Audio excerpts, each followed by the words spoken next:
Bueno, estamos ahora con la doctora Ana Lorenzo. Ella es integrante de la Sociedad Uruguaya de Tabacología. Estaremos hablando sobre este decreto que, bueno, ahora está en suspensión, según dictaminó la justicia luego de presentar un recurso. Gracias por acompañarnos. Gracias a ustedes, gracias. Bueno, comentanos en un principio, también para que la gente lo tenga bien claro, ¿cuáles fueron las irregularidades que ustedes detectaron con este decreto y qué medidas tomaron?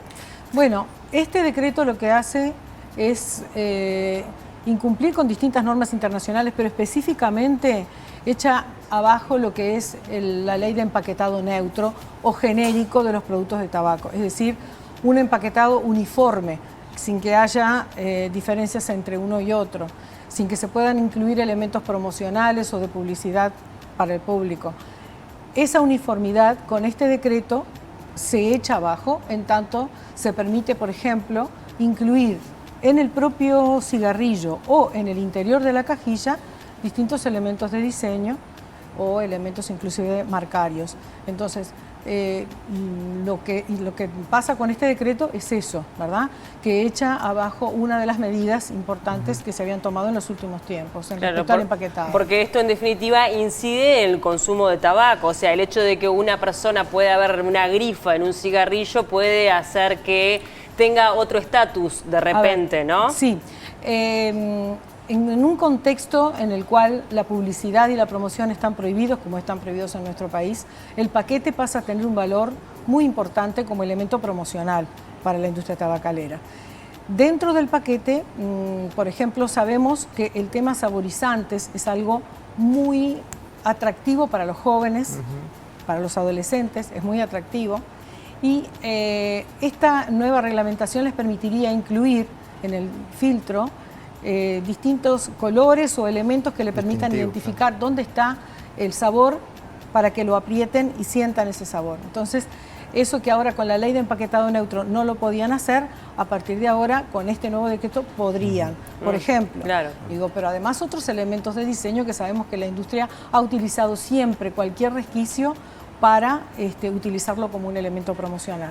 Ana, dentro de los argumentos del Poder Ejecutivo, del Ministerio de Industria, sobre todo, quien fue el que proclamó un poco este decreto, se argumentaba que esta medida, esta nueva flexibilización dentro del empaquetado, que se habló también de la cajilla blanda, la idea era combatir el contrabando, una herramienta que se estaba direccionando hacia ese lugar, dado que había un aumento del consumo de los cigarrillos de este tráfico, digamos. ¿Qué le responden a ese argumento? Bueno, en primer lugar, el contrabando está en niveles iguales desde hace bastante tiempo, o sea, no ha habido un aumento en los últimos tiempos del contrabando. Estamos totalmente en contra del contrabando y por supuesto que entendemos que es algo que hay que controlar, pero no pasa por esta medida el control del contrabando. ¿Por qué? Porque Uruguay ratificó en el año 2014 un protocolo que es vinculante, que es obligatorio, para la eliminación del comercio ilícito de los productos de tabaco. En ese protocolo está claramente establecido cuáles son las medidas que hay que poner en práctica para combatir el contrabando. Una de ellas es la trazabilidad, de la que se habla en este decreto. La trazabilidad no se hace de esta forma. La trazabilidad no está dentro del paquete, sino fuera. En primer lugar, fuera, ¿verdad? Hay que colocar una estampilla que contenga los datos que las autoridades nacionales definan, tampoco la industria tabacalera. La autoridad nacional tiene que definir, bueno, en esa estampilla constará, por ejemplo, fecha de fabricación, lugar, fabricante o lo que quiera poner. Pero digo, esos datos tienen que estar fuera. Dentro, simplemente tratando de pensar un poco cómo harían la trazabilidad, es muy difícil pensar que tengan que estar abriendo las cajillas de cigarrillos para sacar esa información, ¿no? Sí, recordemos que también consultado el presidente de la calle Pou, bueno, él afirmó que fue un pedido de la tabacalera. Exacto. El tema es ese. El artículo 5.3 del convenio marco, que es un convenio, el primer tratado de salud pública en la historia de la humanidad, pero Uruguay es parte de ese tratado, y que es el que establece todas las medidas de control de tabaco que son efectivas. El artículo 5.3 dice expresamente que debe protegerse las políticas de salud referidas al control de tabaco de los intereses de la industria tabacalera. Entonces, son intereses contrapuestos, los de la salud pública y los de la industria. La industria tabacalera vende un producto que enferma y mata. Mata al 50% de sus consumidores regulares. Y del lado de la salud, los intereses son todo lo contrario, ¿verdad? Proteger la salud y la vida de las personas. Entonces, expresamente se pide que se proteja de los intereses de la industria. De manera que ya solamente con eso ya estamos contraviniendo normas.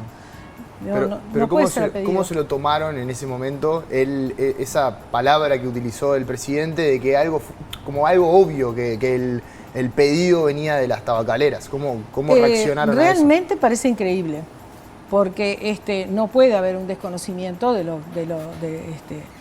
que son las normas que Uruguay ratificó, ¿verdad? Es un poco increíble que se reconozca que es a pedido de la industria tabacalera, realmente. ¿Qué pasa a nivel internacional? En un momento se había hablado que, por ejemplo, Salinas, que estaba para la OPS, bueno, se sintió muy afectado con esta flexibilización en las medidas tabacaleras de nuestro país. ¿Cuál es la mirada internacional ante este decreto?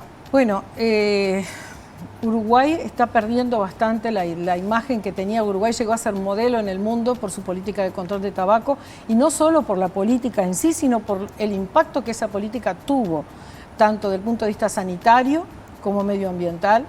La disminución del número de fumadores impresionante, tanto en adultos como en jóvenes. Entonces, ese modelo que llegó a ser Uruguay para el mundo, lamentablemente se está deteriorando bastante. Y no solamente eso, sino que además estamos siendo ahora modelo que la industria tabacalera muestra a otros países.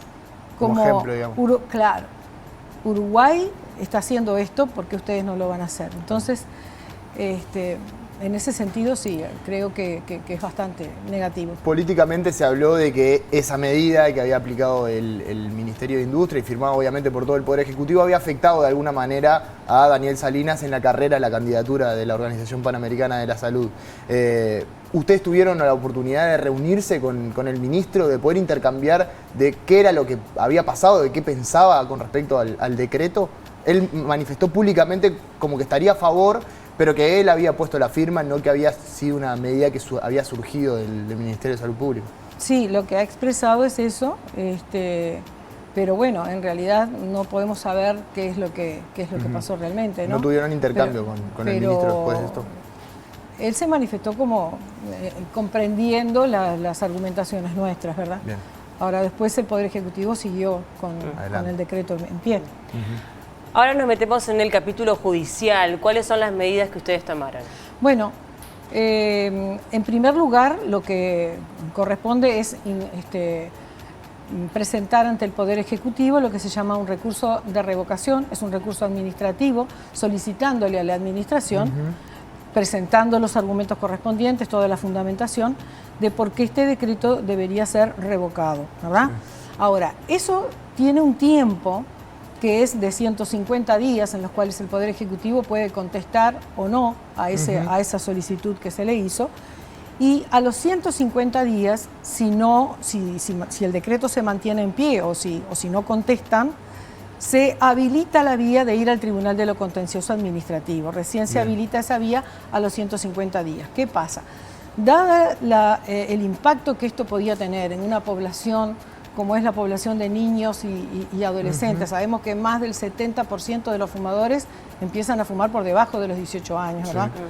Sí. Dado el impacto que podía tener, se necesitaba alguna acción más urgente, digamos, que pudiéramos interponer algún mecanismo que frenara esto. Porque incluso luego que se va al TCA, lleva de 2 a 3 años la resolución definitiva. Entonces es un periodo, en ese tiempo, ¿qué hubiera podido pasar? No podemos, de lo que estamos hablando, decir, bueno, dentro de 3 años, ¿qué hacemos? ¿Cómo revertimos esa situación? ¿Cómo revertimos el impacto que pueda tener toda esa promoción que sabemos que la industria se enfoca fundamentalmente en los niños y adolescentes? A los efectos de frenar esto antes y que no transcurriera todo ese tiempo, interpusimos también una acción de amparo. La acción de amparo es algo que tiene efectos inmediatos, o sea, Sí, que y se corre por resuelve caminos rápidamente. paralelos también, Que se ¿no? resuelve, claro. Entonces, si bien el recurso administrativo está en el Poder Ejecutivo, se interpuso esta acción de amparo que el efecto que tiene es de suspender. Bien. De todas maneras, luego se resolverá la cuestión de fondo en su momento, pero por lo menos se suspende la aplicación. Bien, del el decreto. gobierno ya no apeló, tomó esa decisión. No apeló, de manera que ahora, bueno, hay que esperar que transcurran los 150 días para que se habilite la vía del TCA. ¿Y qué análisis hacen con respecto, obviamente también forma parte de la estrategia judicial, no tan profesional en cuanto a la salud, pero desde desde su organización, ¿cómo analizan el hecho de que el gobierno no haya apelado? ¿Qué balance hacen con respecto a esto? Bueno, pienso que quizás la argumentación que hemos presentado, que fue bastante importante y todo fundamentado, justamente fue fuerte como para pensar en que no podrían no tener éxito en una apelación. Es una elucubración, no lo sé, ¿verdad? Con respecto, Ustedes pueden pensar que es como una marcha atrás. Ojalá en sea realidad no se así. sabe, claro. No lo Sí. sé, ojalá sea así porque digo, bueno, en el caso de que toda la argumentación que hemos presentado, bastante fundamentado en evidencia científica, sea de recibo, tienen la opción también de revocar este decreto, ¿verdad?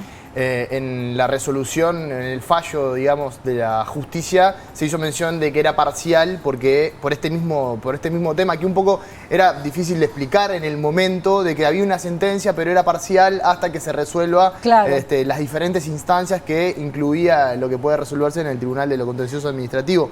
Por eso es que el Poder Judicial no pudo, ¿no? digamos, dar vuelta el decreto del Poder Ejecutivo. No está dentro de sus potestades. Exacto. O sea, hay una separación de poderes Sí. que hace que el Está lo decreto... administrativo por un lado Exacto. y lo judicial por El otro. por el decreto otro. puede ser revocado por el Poder Ejecutivo. Claro. El Poder Judicial lo que puede hacer es suspender su aplicación Bien. hasta tanto se resuelva por la vía Sí. ¿Y administrativa. qué Se pasa si, perdón, dale. no, es que me genera la pregunta, ¿no?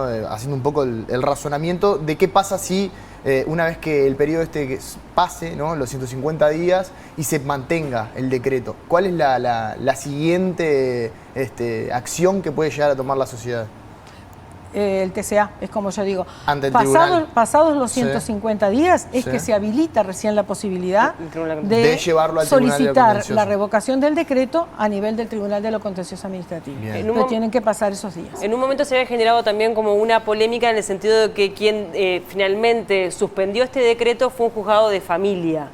Claro. Y allí, bueno, se argumentó que tenía que ver justamente con la población de niños y adolescentes y, bueno, sus derechos que se veían de alguna manera vulnerados. Es la población más vulnerable y probablemente por su edad también la que pueda tener una actitud, le cueste más tener una actitud crítica frente a lo que pueden ser los elementos promocionales y de qué forma los engancha la industria tabacalera, ¿verdad?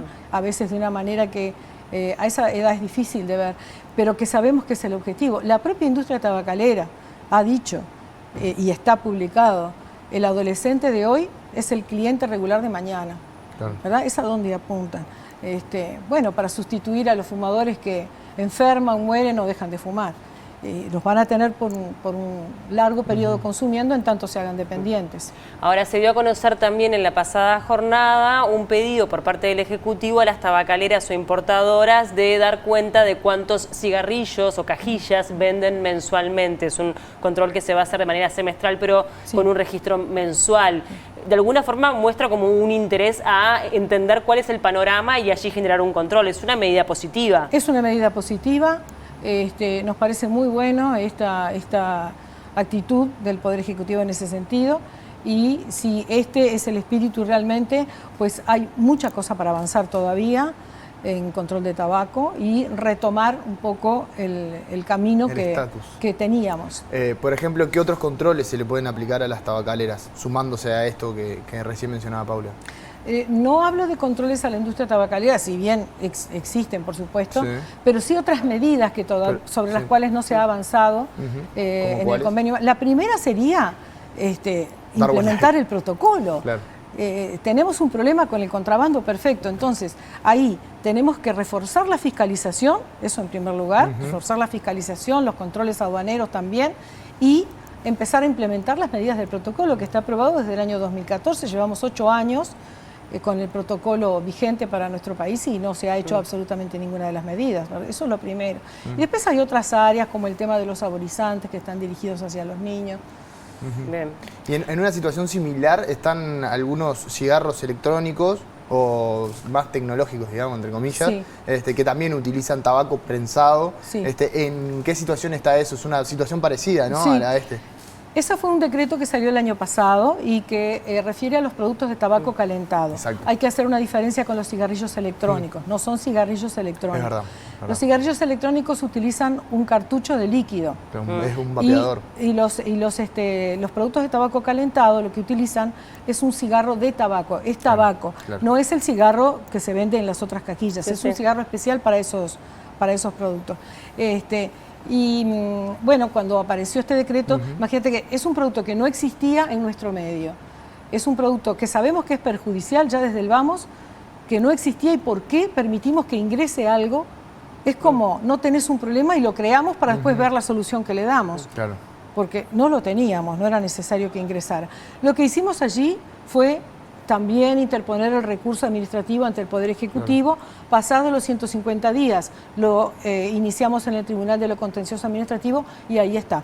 Así que estamos a la espera. Está en el Tribunal de lo Contencioso Administrativo. Muy bien. Bueno, tenemos que ir despidiéndola. ¿Te queda algo pendiente? Me queda previsto una cortita, por favor. que es más a futuro, también pensando en poder evitar en realidad todas estas situaciones que se van generando y en vez de ir apagando incendios, ir teniendo ya algo establecido. ¿Tienen previsto reunirse con las autoridades del Ejecutivo? ¿Han pedido reuniones? En fin. Mira, siempre estamos dispuestos, por supuesto. Sí. Ahora, existen los mecanismos para la comunicación ya establecidos desde hace años, porque en la órbita del Ministerio de Salud Pública funciona una comisión interinstitucional asesora para asesorar al Ministerio, que es el Ejecutivo, asesorar al Ministerio en todo lo relativo a la política de control de tabaco. Esa comisión se reúne cada 15 días, tiene una integración interinstitucional donde también está la sociedad civil, pero también están otras instituciones. ¿Y se están reuniendo actualmente? Se reúnen siempre, lo que pasa es que para estos decretos anteriores no fue consultada. No hubo reunión, sí. Doctora, bueno, muchísimas gracias por estos minutos. Probablemente volvamos a convocarla más adelante. Imagino que tendremos también novedades de acuerdo a lo que pase tanto por la vía administrativa como por la judicial. Gracias por su tiempo. Gracias, muchas gracias. Nos vamos a